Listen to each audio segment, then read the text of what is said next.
Good afternoon. We begin with breaking news in the KXLY Plus Daily Rundown. The Supreme Court has spoken regarding the abortion pill. The dueling rulings between a Washington and Texas judge, and the Supreme Court has issued an administrative stay. Now, what that is not a ruling either way, agreeing with either judge, but it allows the current abortion pill rules to remain in place while they consider the Supreme Court's next steps. Now, this is mainly targeting the abortion pill mifepristone, and while the Texas judge is calling on the FDA to remove its approval, a Washington judge recently countered that with their own ruling, and that will now send that decision to the Supreme Court. And the Supreme Court this morning ruled an administrative stay. So access to the abortion pill is still available while the Supreme Court considers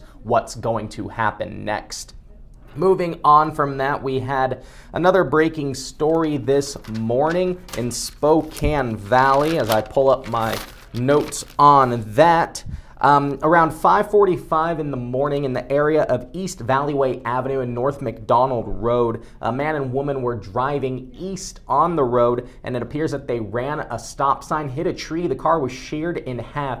We know the driver, the male of the two, did die at the scene. The female was transported to a local hospital with life-threatening injuries, and Destiny Richards was out there this morning. According to Spokane, the sheriff's office, they said that there were alcohol containers in the vehicle, but they do not believe alcohol was a factor in this crash, but it looks like speed was, again, as the vehicle ran a stop sign and hit a tree, killing the driver. Jordan Smith today is working on a story following up on the standoff in South Spokane yesterday. It began around 6:30 p.m. when law enforcement was watching an individual, and then a standoff began near Glen Rose and 54th Street, and that forced Moran Prairie Elementary School to be on lockdown, and nearby extracurricular activities had to shelter at the school as well. Neighbors reported hearing gunfire, and the Spokane Sheriff's Office reported that there was an exchange of gunfire, but did not say if the suspect was hit. And then after about several hours, closer to around 11 p.m. at night, the suspect was eventually taken into custody and taken to the hospital for treatment.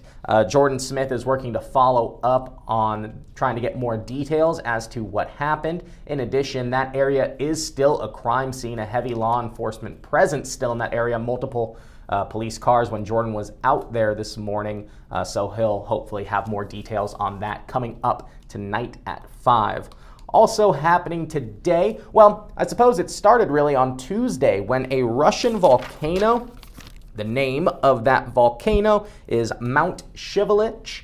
Now that erupted on Tuesday, and due to the air patterns and a jet stream has brought ash over into the Washington and Idaho area, so much so that it's actually impacting flights locally, with Alaskan canceling flights at SeaTac. In addition, Spokane International Airport is also having some flights impacted. The National Weather Service has issued a significant meteorological information advisory. Not easy to say. What shortened is SIGMET, which is a lot easier to say, and that just means there is risk of ash in the air, and what that does is it could get clogged into airplanes' jets or their engines, so they are impacting flights again at SeaTac and in Washington and Idaho. So if you are flying today, be sure to get the latest information on your flight to be sure you're not impacted.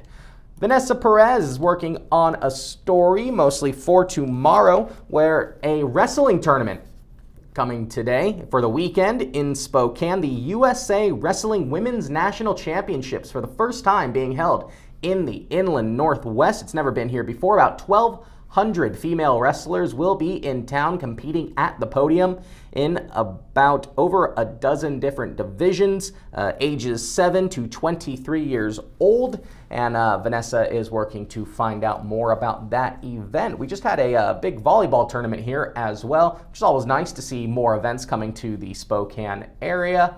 And according to the podium, that's going to add almost $5 million to the economy, our local economy, based on hotel stays, restaurants, that sort of thing.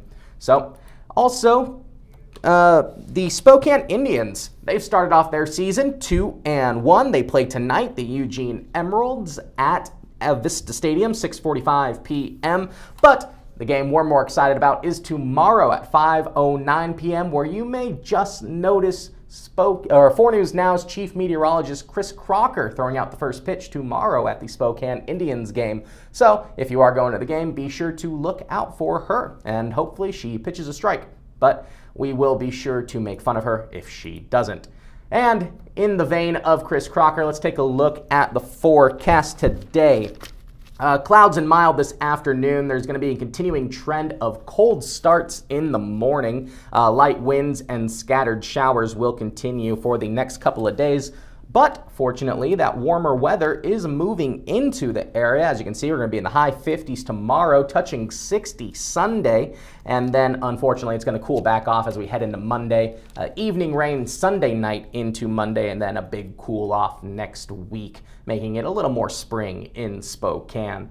So that's all we have for today's KXLY Plus Daily Rundown. Be sure to download KXLY Plus on your connected TVs. That's Apple TV, Amazon Fire Stick, and Roku. You can also watch these on the 4 News Now mobile app on your phone. And we'll have all those stories and more coming up tonight at 5. But for now, I'm live in studio, Rob King for KXLY Plus.